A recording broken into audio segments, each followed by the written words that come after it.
Hello and welcome to 2024 Tennessee Titans team preview. We got Mr. Mailman Will Levis under center, but a new and improved group of pass game weapons headlined by $92 million man Calvin Ridley. New offense led by Brian Callahan. Tony Pollard's in town. It is truly a new era in Tennessee. So strap in. We're talking all things with the 2024 Titans. Let's get after it.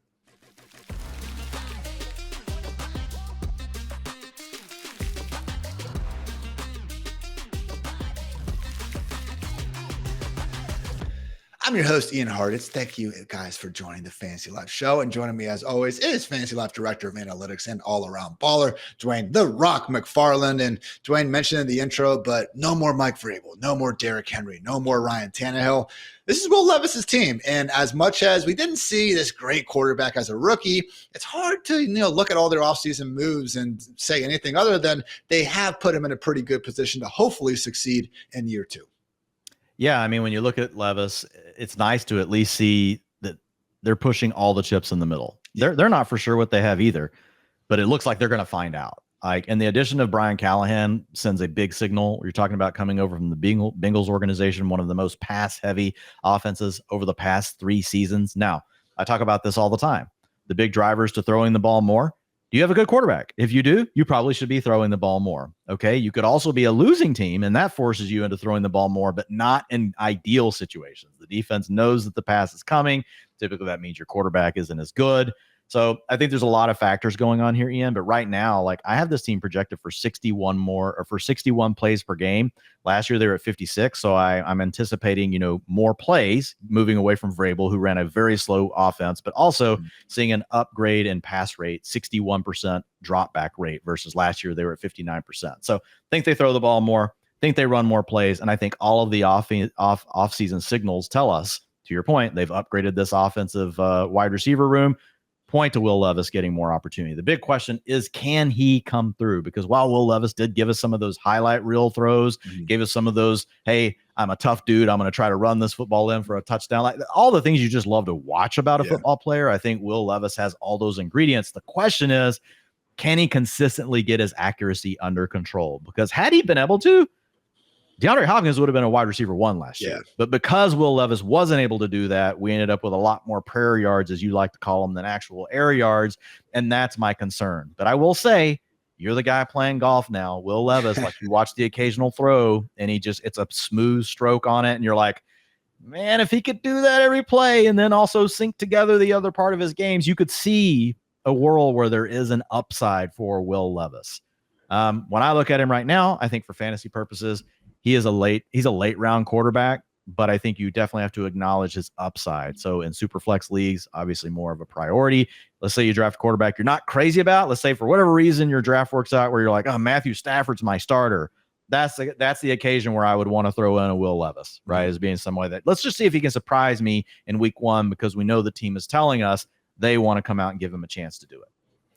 You mentioned it. There were some highs. You watch even some of the, near miss sort of films where he is dropping balls into buckets downfield that, guess what, guys like Nick Westbrook-Ikhine weren't exactly qualified to be making the most out of. I mean, 4 touchdowns in his NFL debut. That was sweet.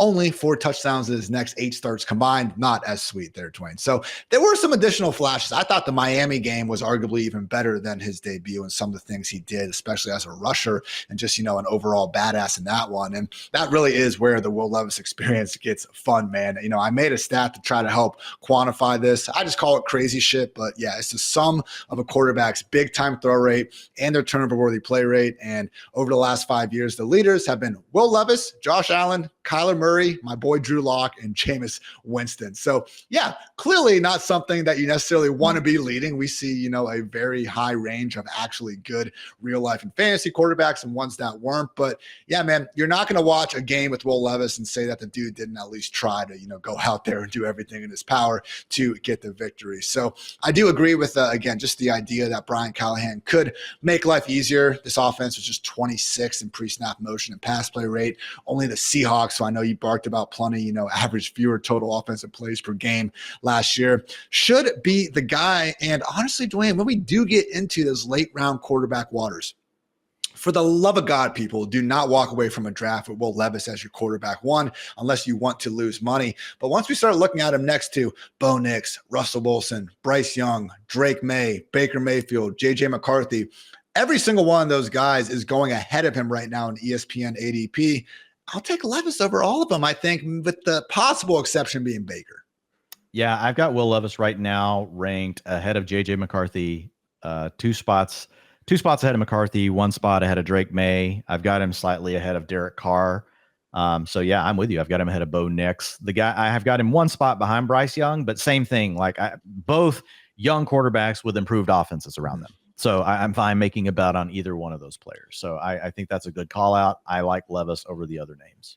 My QB 23 in the Fantasy Life Consensus Rankings, which you can find at FantasyLife.com. I am a bit higher on him compared to Dwain, Freeman, and Waz. So, guys, mentioned at the top of the show, he will be flanked by some new weaponry, primarily $92 million man Calvin Ridley and $2.4 million man Tyler Boyd. Whatever happened in that free agency bidding war we were, told about with Tyler Boyd? I don't know, but you won't let it go. I know, man. Well, I want answers, Dwayne. Come on. So, and I refuse to believe that Boyd, just took all that less money to go play with Brian Callahan, but that is neither here nor there. Let's face it, Dwayne, this is going to be the Ridley and DeAndre Hopkins show.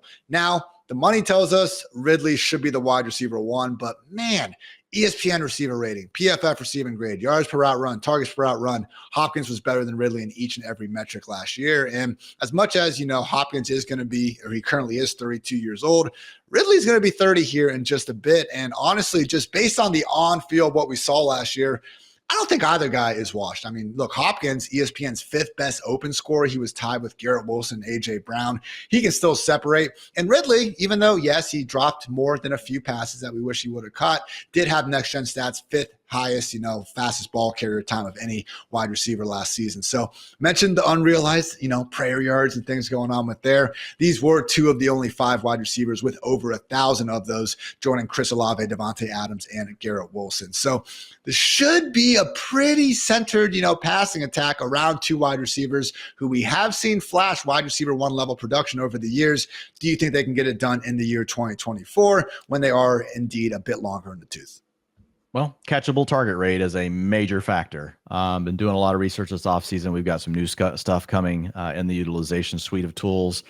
And man, that's just such a big driver. And last season, that was a problem with Will Levis. So Will Levis, again, surprise, quarterback is really at the center of the equation here. He's got to make that big step forward.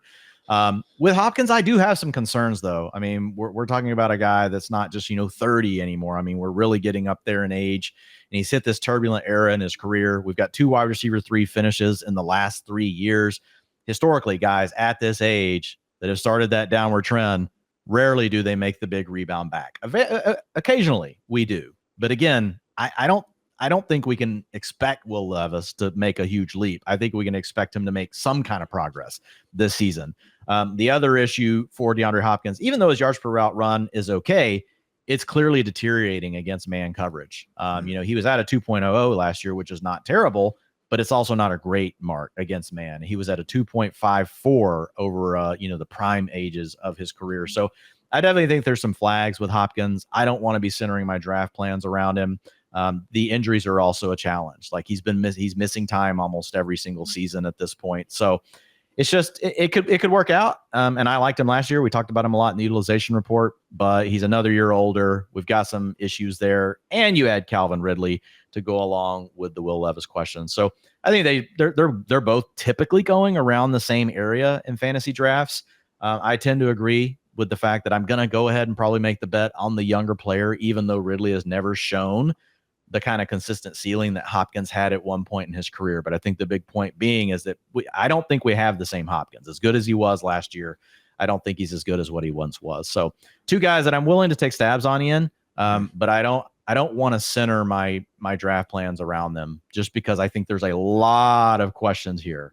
I mean, we're assuming Callahan's going to throw the ball way more. I've baked that into the projections. We're assuming Will Levis is going to take this step forward. We're assuming this offense can support now 2 wide receivers instead of 1. That's going to be a pretty slippery slope. I mean, there's a real chance one of these guys bomb. I will say, depending on the draft, sometimes you do see Hopkins kind of falling more so to that wide receiver 4 borderline. And that's where I'm in on the guy. But when I see him, with an ESPN ADP ahead of guys like Christian Kirk, Jaden Reed, Deontay Johnson, Hollywood Brown, yeah, those are all no's for me, dog. So even Christian Watson, Roma Dunze, man, really, really priced up on ESPN right now. So I will not be getting many shares when I do take my drafts over there. Calvin Ridley is someone, Dwain, that I have been drafting a good amount of. And I think a lot of it is less of him and more so when I am dipping into the elite, quarterback and tight end waters. You kind of get to round, 6, and it's like, all right, I need to get another wide receiver here. And he is usually, again, kind of around that wide receiver 3 borderline and standing out. But let's not forget, man, as bad as last year was at times, the dude did still score 8 touchdowns and go for over 1,000 yards. Maybe a couple better throws here and there, specifically in that Week 18 game that could have, helped the Jaguars win the division.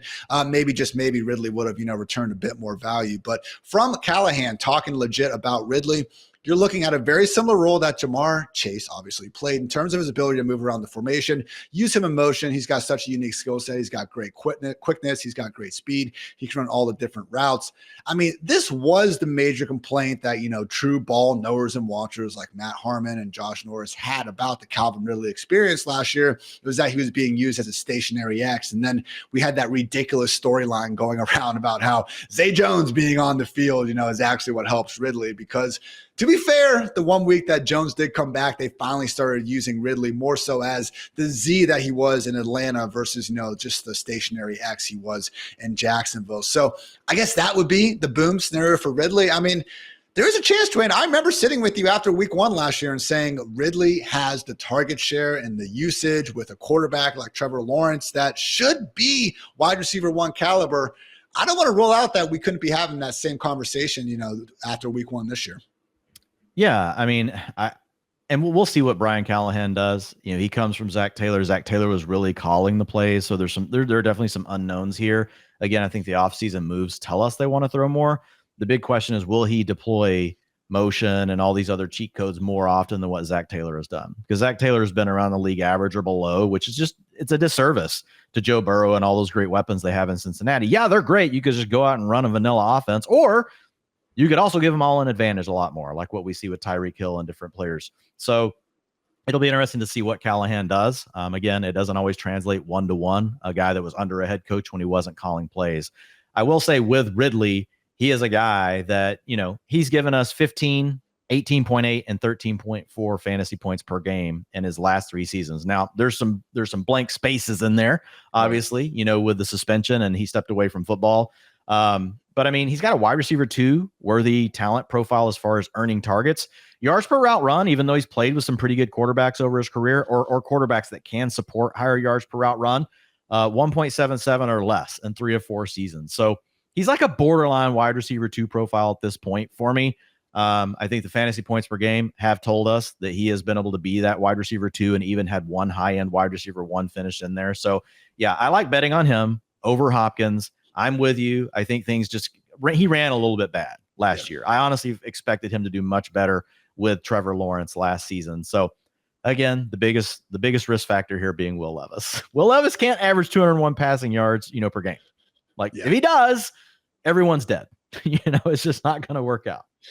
And again, it's one of those things where, yes, I wish Ridley would have made more out of the opportunities, but you got to be pretty damn good to get those opportunities in the first place. So kind of like the Will Fuller conundrum. Yeah, he dropped 3 touchdowns, but man, how hard it is to get open enough to drop those 3 touchdowns in the first place. Yeah. Hopefully Ridley, year 2 fully back in action is able to return a bit more fantasy production.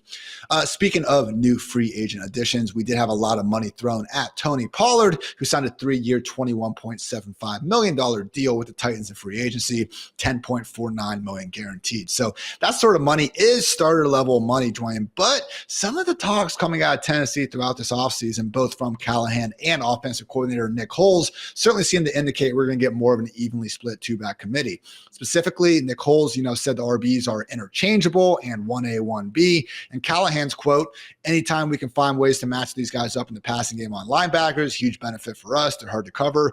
They can run routes like receivers, which is unique. I've not seen guys like them very often. And we have two of them. I'm really excited about what those guys can bring to our offense. So again, constant, just referencing the pass catching ability, more reason to believe this is going to be a passing offense. And Dwain, when we have guys like Pollard and Spears, just before we get into Pollard's, not so great 2023, which we all remember. I mean, these are two guys that have the theoretical 3-down skill set we look for, where no, I don't think in week 1 we're going to be able to rank either one of them higher than low end RB2 range probably. But God forbid, Tyjae Spears wins the lottery and has to miss the second half of the year. Pollard all of a sudden looks like a potential workhorse RB1. And the inverse is also true with Spears based on what we saw last year. Spears, one of only 3 running backs to post PFF grades north of 70 in rushing, receiving, and pass blocking. So they both look like capable all-around talents. And that is kind of the profile we look for in our hero/zero RB builds. Yeah, and I mean, they're very interchangeable. What's interesting is if you look at Tyjae Spears, he's kind of the profile that people loved about Pollard a few years ago, whenever he was stuck behind Zeke. All the same things. You mentioned it, explosive playmaker, active out of the backfield, can earn those targets, can create some mismatch type of stuff. Not at like an Alvin Kamara CMC level, but like a tier below that. And we've seen that from both of these players. So I've got them projected fairly close. I mean, really close. I've got 45% to Pollard, 40% going to Tyjae Spears.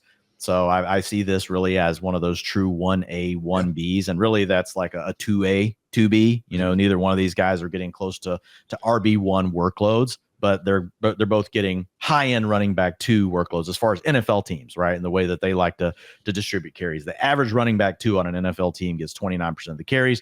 A running back 1 is 57%. So I've kind of split the difference between those two, given their skill sets. And to your point, all the coach speak that we've heard from this team about how they love the interchangeability of the two players. Now, I give the slight lean to Tony Pollard because he did get the money, and they felt enough that they needed to go out and sign someone and not just hand the backfield over to Tyjae Spears and draft like a thumper to be like his complement. Yeah. So I do think we have to look at Tony Pollard as being the lead back to start the season. I just think we can't be super confident that it's going to be more than what I have it projected for.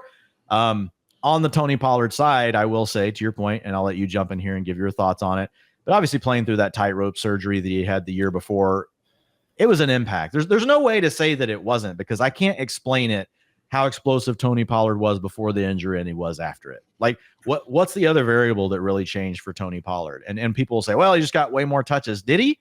He didn't really, compared to what he was. It wasn't that much more than what he was getting. And Dwain, like, by that, if you want to use that as your argument, we should have seen him balling out in the first couple of weeks of the season before touches started adding up. Yeah. And that's not what we saw. We actually saw him get a little bit better as the season went on. So I think that Pollard is a guy that maybe we didn't react enough to him coming off surgery last year. And maybe this year people are slightly overreacting to what's going on with Tony Pollard. So I'm ultimately okay with where Pollard is going in drafts right now.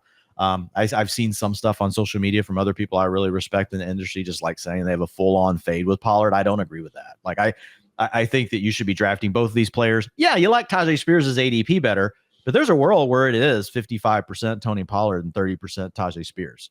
And I think if I had to pick which one is most likely to get that kind of treatment, if this backfield does happen to turn out that way, I would still put my chip on Tony Pollard over Tyjae Spears at this point with all the information that we have. Both guys going outside the top 100 overall picks over at ESPN right now. The Nick Chubb ADP is hysterical to me because he's going 85th on Yahoo, 97th on ESPN, and then like on any site that's actually taking money, we're seeing him well outside the top 100 picks. So yeah, which is why people, even if you don't play Underdog, even if you don't play DraftKings, and you hear it and you're like, I don't like this best ball stuff, make sure you still leverage it. And we've got it all on the site. Go look at the ADP where people are actually playing and putting their money down. It's going to be a much better indicator of how you should be feeling about these players versus some of the other ADPs. Now, that doesn't mean go reach for them at those ADPs. Now you just want to use that to your advantage and know, wow, like I could get this guy's 3 rounds later over here. Whereas in leagues where people are drafted a ton already, he's going, pick 30. I get him at pick 60. One of a lot of very cool tools we have right now over at Fantasy Life, and with our new premium product, FantasyLife Plus, you can have all of them at your fingertips for a price that, guys, is less than a Chipotle burrito per month. And I'm not even talking double meat or guac. So yeah, guys, a lot of cool stuff. And let's hear more about it from the one, the only Matthew Berry. We'll be back after this quick word. You know, when I started Fantasy Life, I had one mission in mind, really just one: fantasy football and sports betting for all. And what started out as just a newsletter has now grown into a full-fledged media company. And here I am to tell you we're ready to evolve yet again. I'm introducing FantasyLife Plus. It's a premium product built upon a suite of fantasy and sports betting tools to take your game to the next level. I know, I hear you, really, Barry, a premium product? Okay, I understand, but get this. Our mission has not changed, right? Our newsletter will forever remain free. All of our expert analysis, free. And we will still provide sets of fantasy football rankings for free. Everything you need to be a great fantasy football manager, you will still be able to do for free at FantasyLife.com. But hey, if you really want to level up, then FantasyLife Plus is for you. FantasyLife Plus will introduce new tools like our Draft Champion, customizable rankings, site-wide league sync integration, player prop models, game models, DFS pick'em builders, and so much more. Seriously, just check it out. Go to FantasyLife.com to learn more. And as always, may your trades never be vetoed, may your flex plays always work out, and may your Monday Night Miracles always come through.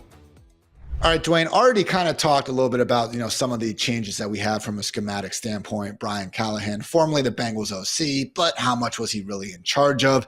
Similar questions we got to always ask about the Shanahan and McVay disciples as well. Also, Nick Holes, who was the Jaguars pass game coordinator in 2023. So hopefully he has, again, a new idea or way that he's going to want to be using Calvin Ridley this time around. So again, all these offseason moves seem to point towards a fantasy-friendly, pass-happy attack.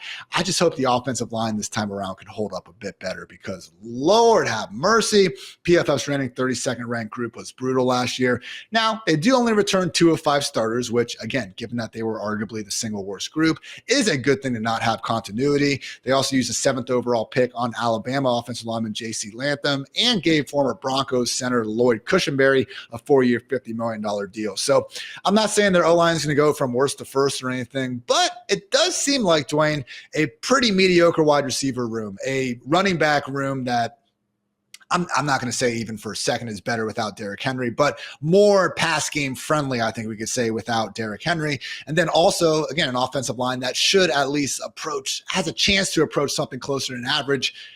They're moving in the right direction here in Tennessee. Yeah, and this is one of those situations where, you can't just stick to any one stat. Like, you've got to look at each team and what's going on with them. And I think the fingerprints, from this offense all tell us that they want to throw the ball more and they want to open things up. It could completely get derailed really quickly if Will Levis is a train wreck, in the first 4 weeks. That'll force a coach to be like, okay, we're going to have to dial it back, guys. We're going to start running more of the same stuff maybe we did under Vrabel. We're going to need to run the ball more. But I think out of the gate, our expectation should be a much more pass-friendly team. I already talked about the changes that I've made in the projections versus what we saw under Mike Vrabel. More plays, more passing attempts, both of those things going up. I think the big question is, what do we get schematically? Okay, what are we going to get more motion? Are we going to get more play action? Because those aren't necessarily things that, looking at the Jaguars' history, where Nick Holes came from, didn't really do a lot of that. League average or worse in a lot of those categories. You go over and you look at the Bengals, same kind of thing. So really more just right down the middle approaches with a guy like Will Levis. If I am the offensive coordinator, I'm doing everything I can to dial up advantages at the snap. Okay, freezing the defense, giving them these trick play looks.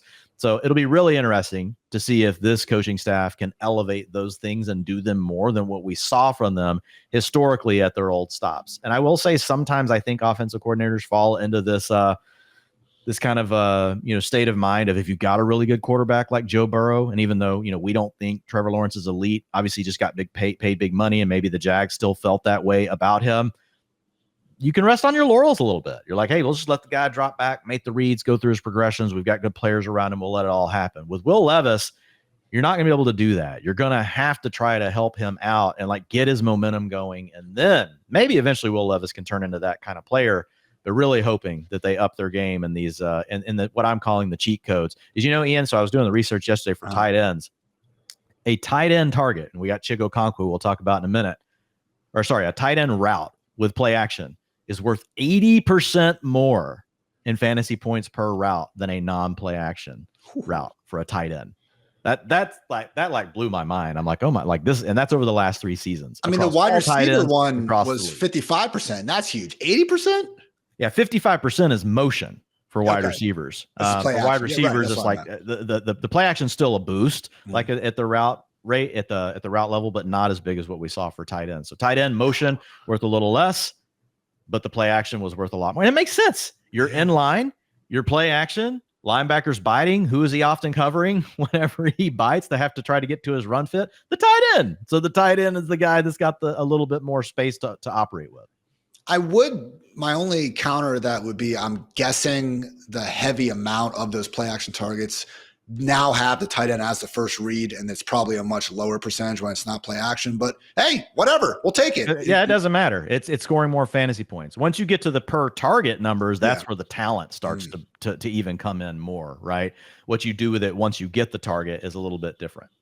We'll get into whether or not we're getting chiggy with it or not in 2024 after just a quick more discussion on if this team is going to beat a lowly win total. Dwain set at 6.5, and yeah, plus 100, plus 115 lean on the over. Heavy majority of these, have a minus number where you are paying some juice to take the over. Not in Tennessee, and again, I'm probably going to mess these up. I am not a professional gambler, people, but we're going to put our life, our reputation on the line here anyway. I have picked 3 teams in this division already to hit the over, so I'm going to take under on a Titans team that I still don't think is all that great of an overall roster. As much as I think they're moving in the right direction, you could also say that they threw a bunch of money around in free agency to try to fill holes quickly, and that tends to not quite add up the same way as teams that, again, are more patient and build up through the draft. So, yeah, they did add, L'Jarius Sneed, Chidobe Awuzie, used 3 of their top 4 draft picks on defense. So there is reason to believe that both the offense and defense could get closer to average. But deep division, suddenly, I'm taking under 6.5 wins. I'm ready to be wrong, though, Dwain. Under. I'm sorry. I just can't take a leap of faith on Will Levis. We've talked about why you should consider taking him in fantasy at the end of your draft, because the upside is certainly there. But if we're running probabilities on this, more often than not, based on what we saw from Will Levis in year 1, I don't think that that's working out. And if you guys agree or disagree, feel free to put your money where your mouth is over at DraftKings Sportsbook, because right now, all new customers who bet just $5 will get $150 in bonus bets instantly. All you got to do is use that promo code FantasyLife. Again, $5 on anything and receive $150 back in bonus bets instantly. You can stay in on the action, use your $150 in bonus bets on DraftKings same game parlays for a shot at an even bigger payout. Combine multiple bets together from the same game and watch the odds skyrocket. And if sports betting is not yet available in your state, don't worry. DraftKings is the one-stop shop for all things daily fantasy, where you can join in on all the fun and have the shot to win cash prizes. So please, people, download the DraftKings Sportsbook app now. New customers, again, use our promo code FantasyLife and bet just $5 on any wager to get those $150 in bonus bets instantly. That's promo code FantasyLife only at DraftKings Sportsbook. The crown is yours. All right, Dwayne, we discussed pretty much every fantasy relevant player here except for the presumably tight end 1, Chig Okonkwo. Now, I mean, after his rookie year, man, this guy was a very popular kind of sleeper breakout candidate, because you looked at his small sample, but not the smallest kind of receiving metrics, the efficiency metrics. And you saw him up there with Travis Kelce as one of the most efficient tight ends in football. And honestly, some of the screens, the fullback design wheels and stuff, like they went out of their way to kind of design some good plays for him, and seemingly every time he made a lot happen. Didn't see that guy as much last year. Bottom 7 marks in yards and targets per route run among 24 qualified targets. We also have history of Brian Callahan not exactly leaning on the tight end during his time with Cincy. Now, that was when you had an offense with Jamar Chase and T. Higgins, but I'd also argue that this Jaguars offense with Calvin Ridley and DeAndre Hopkins, probably not Jaguars, Titans, excuse me. But yeah, not likely they're exactly going to be going out of their way to get Chiggy the football. That said, Dwayne, I was surprised to see Chig got, a full-time 69% route rate last year. They also didn't go out of their way to add seemingly much competition at the position in the draft or free agency. So Chig Okonkwo, not someone I would be taking ahead of Noah Fant or Jonnu Smith when we're discussing our favorite, late round tight ends. But I think he is in that tier, and certainly someone that if we do get into the preseason and then week 1 and week 2, we see this become one of the more pass-happy offenses in the NFL, and we see Chig have a full-time role. Now that's the point where, we start to get excited about him, probably more so as a waiver wire addition.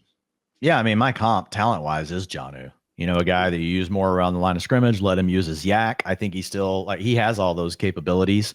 The question is, in an offense that could struggle at quarterback, and you've got these other targets that are going to be going to DeAndre Hopkins and Calvin Ridley, how excited can we get about Chig Okonkwo? So yeah, I like Jonnu better. He's got the same challenges, but in an offense that I've got projected to throw for the most passing yards per game versus one that I moved up. I've got Tennessee at 224 yards passing per game.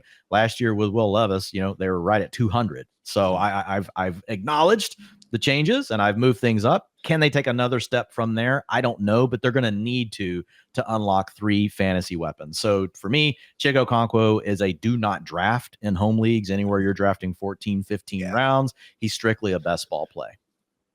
Makes sense to me, my friends. So that's going to do it for the fantasy relevant breakdowns. But as always, when we end these team preview podcasts, got to comp the Titans to a TV or movie character. So I'm getting specific. I'm going Charlie from It's Always Sunny in Philadelphia, specifically in the wild card episode. That is who Will Levis is. Every drop back, wild card. Is he going to cut the brakes and jump out the back of a moving van? Maybe. It's Will Levis, man. You could see a perfectly thrown 50-yard dime down the sideline. The next play, maybe he throws a pick and recovers his own fumble. That actually happened. Will he do a John Elway-esque helicopter dive in a random, rather meaningless regular season game in the second quarter? That also happened. Sign up Will Levis. He's a wild card. Anything is on the table for any given snap, and I enjoy the experience for better and for, at least in 2023, mostly worse. So, Dwayne, what say you? Give me the Dothraki from Game of Thrones. Oh. This is a team that has always relied on what? Ground and pound. You got the Dothraki. They are masters of the ground.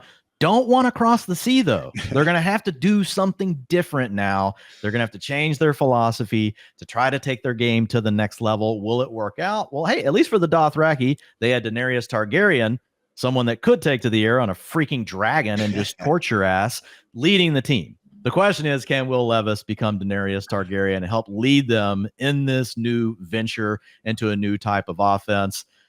I don't think they have the same dragon as Daenerys. I'm sorry. I'm gonna put it out there. I'm hopeful, and I love watching the Will Levis experience, but that's why I took the under on the team. But I would go with the Dothraki. Gonna have to evolve here. We're gonna see a very different offense, but in the end, can Dothraki really, do all this stuff without the dragon? And I think that's going to be a problem.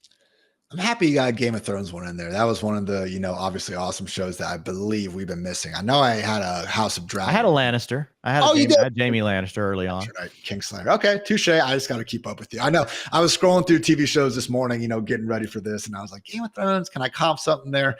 Need to get better. So kudos to you. We could honestly force ourselves to do Game of Thrones for everyone. Just literally everything. Yeah. Maybe we'll save that one for 2025 team previews. But appreciate you, Dwayne. Appreciate you listening out there to the Fantasy Life Show. You can read my written preview for the Tennessee Titans over at FantasyLife.com. Also, check out the ADP tool, consensus ranks, and projections that we've been referencing throughout this show. So for Dwayne, for producer Matt, I'm Ian. Thanks again for tuning in to the Fantasy Life Show. And until next time, take care, everybody.